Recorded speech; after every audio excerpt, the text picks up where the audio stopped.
Hello YouTube, this is Rhino Dan. I'm in my ST. I'm going to talk about something that's been bothering me lately, that people say, well, hey, they pump an artificial sound into your cabin. Of course they do. This is a manual transmission, which means that you have to hear your motor running, right? It's fact.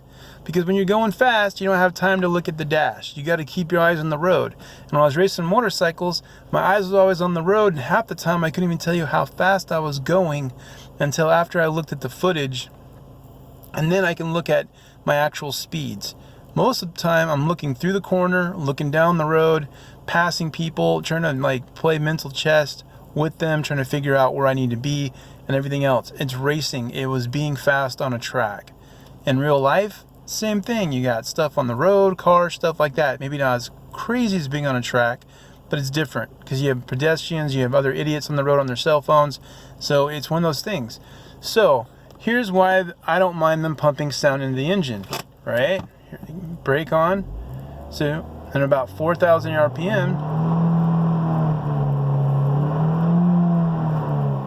that's telling me when to shift. It's saying, hey, let's go, let's shift. I don't mind that, right? So here it is. You can hear it's getting louder, louder, louder, louder. It's just basically saying, let's go, let's shift the car. And that's all an audio cue is, whether it's on a motorcycle or in a manual car.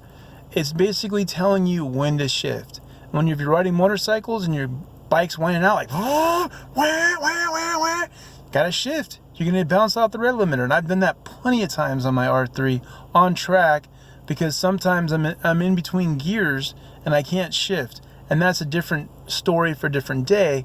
But basically, you have the audio cue when to shift the car. And that's why I don't mind them pumping in artificial sounds in the cabin, because I live in California. It's not a free state. And with everything happening here, I have to have a quiet muffler. I have to have smog emissions. I have to have all these things.